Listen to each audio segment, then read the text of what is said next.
తాకట్లో ఉన్న మీ బంగారాన్ని విడిపించి ఆ రోజు ఆన్లైన్ రేటుకి కొంటాం. Sharma gold company. మరి ఈ కొత్త సంవత్సరం 2025 మేషరాశి మొదట వాళ్ళకి ఎట్లుండబోతుంది?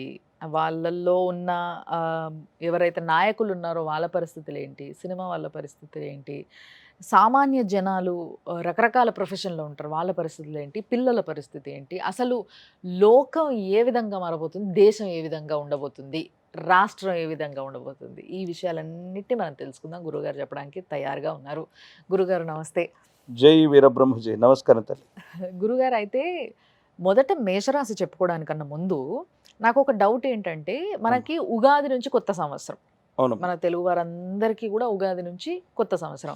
అయినప్పటికీ ఇప్పుడు ఎట్లాగో మన దగ్గర ఈ సెలబ్రేషన్స్ ఇవన్నీ కూడా మనం పాటించేది కూడా రెగ్యులర్‌గా మనము జీవితంలో పాటించేది కూడా ఇంగ్లీష్ క్యాలెండరే, ఇంగ్లీషే అవును. కాబట్టి ఇక్కడి నుంచి మనం చెప్పడం మొదలు పెడుతూ ఉన్నాం. యెస్.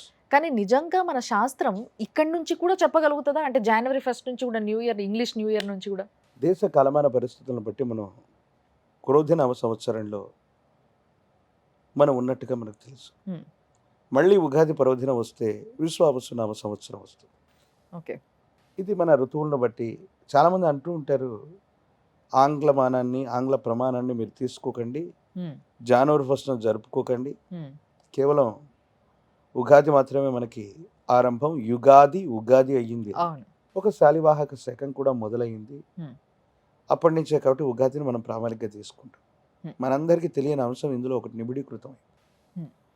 నేను ఆంగ్లమానానికి సంబంధించిన కాంట్రవర్షియల్ జోలికి నేను వెళ్ళాను. హ్మ్. సనాతన ధర్మంలో నేను అందరూ మీరు ఏది పాటించండి అంటే ఉగాదిని పాటించమని చెప్తాను. కానీ ప్రతి మాసంలో కూడా ఒక సంక్రాంతి పర్వదినం వస్తుంది. అవును. దాన్ని సంక్రమణం అంటాం. అవును.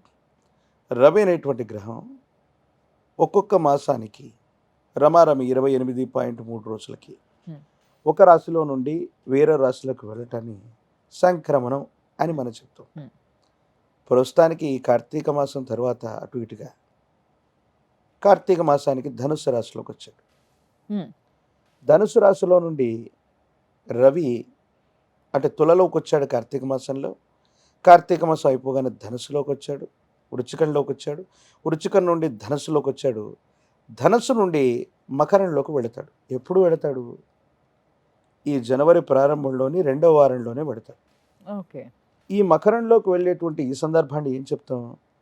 మకర సంక్రమణం, అదే అవును. సంక్రాంతి. అవును.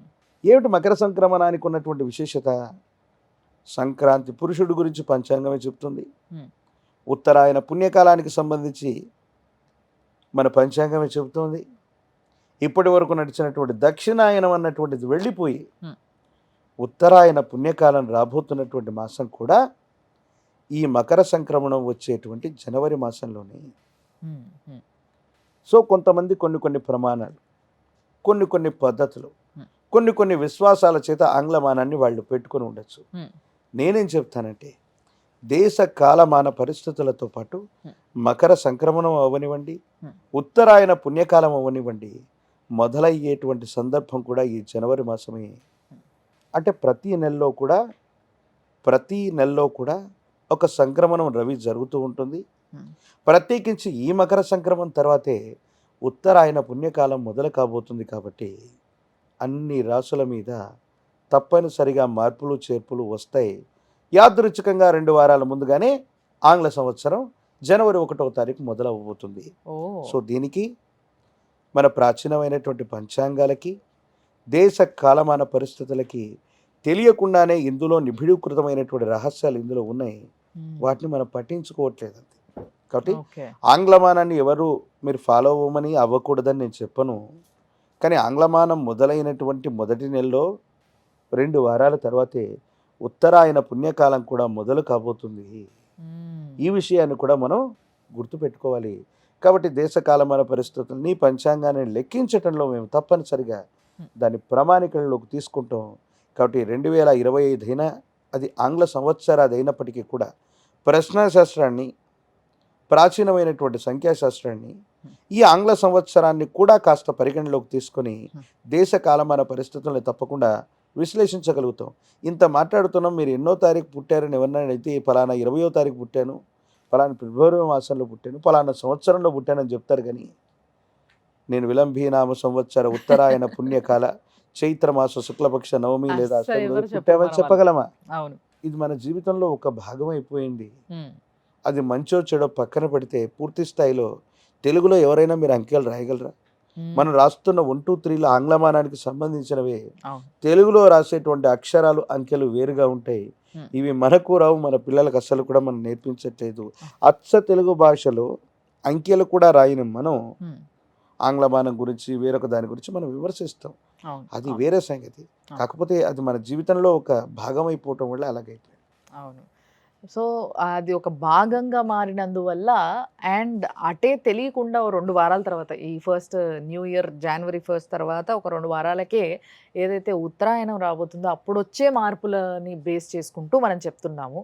ఏదో ఇంగ్లీష్ క్యాలెండర్‌లో డేట్ మారింది కదా అని మనం చెప్పుకోవట్లేదు. బట్ ఏంటంటే కొత్త సంవత్సరంగా మనం అందరం చూస్తున్నాం కాబట్టి దాన్ని ఇప్పుడు చెప్పుకోవడం జరుగుతుంది. కొంత ముందుగా అండ్ చాలా ప్రాచీనమైన ఏదైతే గవ్వ పంచాంగం ఉందో దీన్ని బేస్ చేసుకొని గురువుగారు మేషరాశి ఏ విధంగా ఉండబోతుంది ఎస్ చూద్దామా?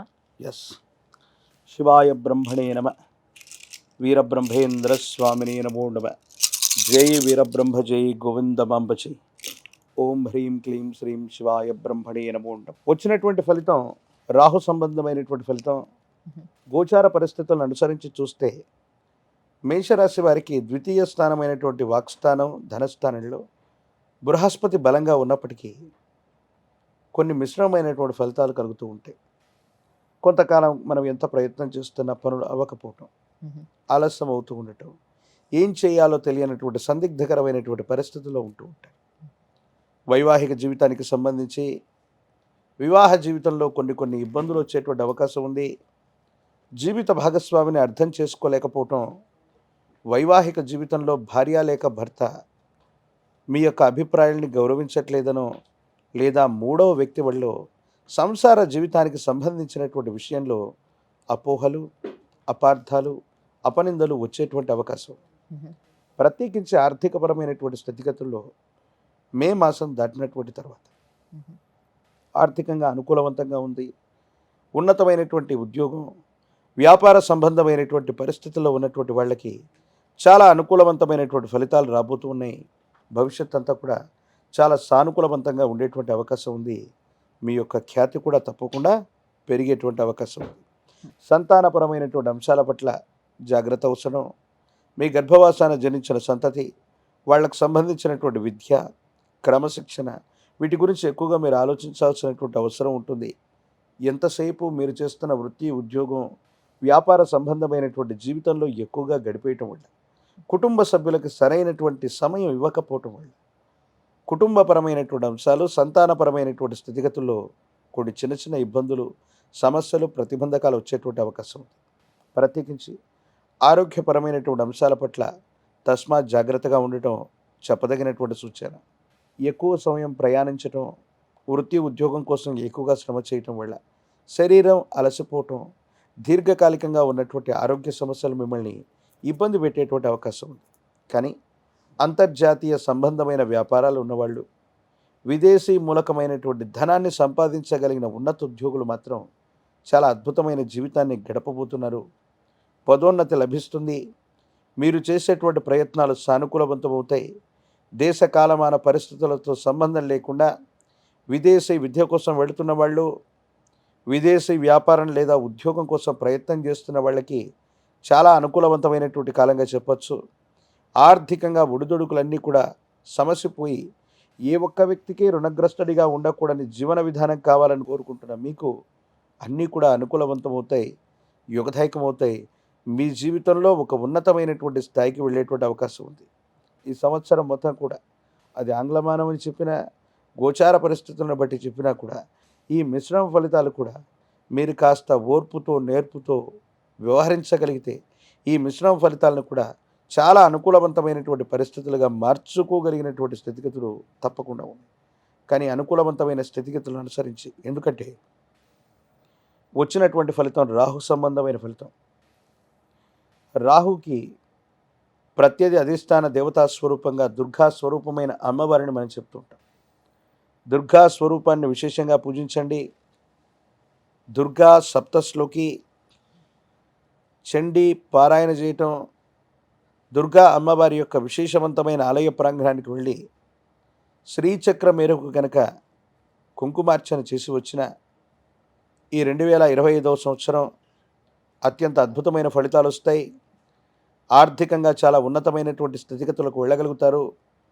పాత బకాయిలన్నీ కూడా తీర్చగలుగుతారు. గతించిన 1-2 సంవత్సరాలుగా గురుబలం కనబడుతూ ఉన్న జీవితం స్తంభించిపోయినటువంటి పరిస్థితుల నుండి మళ్ళీ మీ జీవితంలో ఎదుగుదల మొదలవుతుంది.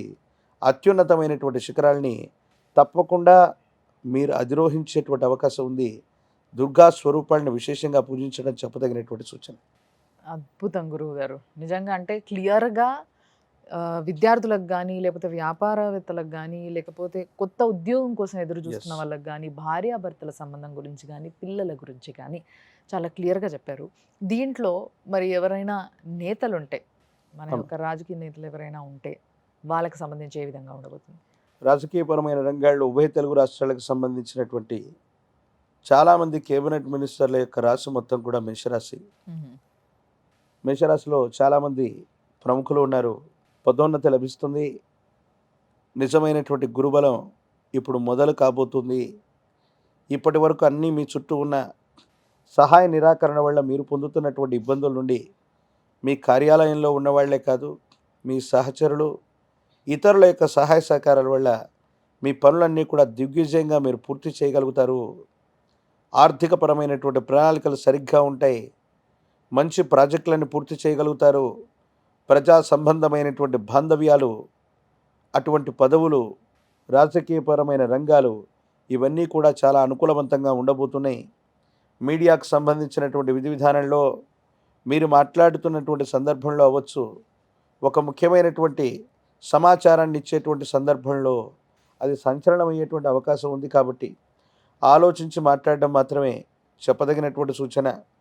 తృతీయ స్థానమైనటువంటి భాతృస్థానంలో దేవగురువు యొక్క బృహస్పతి సంచారం కూడా జరగబోతుంది. కాబట్టి అన్నదమ్ములు, అక్క చెల్లెళ్ళు, తోబుట్టువులు, సహచరులు వీళ్ళందరి నుండి కాస్త సానుకూలవంతమైన, ప్రతికూలవంతమైన 2 రకాలైనటువంటి అభిప్రాయాలు ఉంటాయి. బాగా పరిష్కారాలు అవుతాయి. ఎంతో కాలంగా స్థిరచరాస్తుల విషయంలో ఒక కొలిక్కి రానటువంటి సమస్యలను కూడా చాలామంది ప్రముఖుల యొక్క జీవితంలో అన్నదమ్ములు తగువబడుతున్నటువంటి పరిస్థితిని చూస్తున్నాం. ఆస్తుల కోసం సెలబ్రిటీలు వాళ్ళ పిల్లలు కొట్టుకుంటూ ఉంటారు. ఇలాంటి పరిస్థితుల్లో సామరస్యంగా భాగస్వామ్య పరిష్కారం, భాగ పరిష్కారం ఇవన్నీ కూడా తప్పకుండా జరిగేటువంటి అవకాశం కూడా తప్పనిసరిగా కనపడుతుంది. ఏది ఏమైనప్పటికీ దుర్గా స్వరూపమైనటువంటి అమ్మవారిని, చండీ స్వరూపాలని ఎంత పూజిస్తే అంత యుగదాయకమైన ఫలితం తప్పకుండా లభిస్తుంది.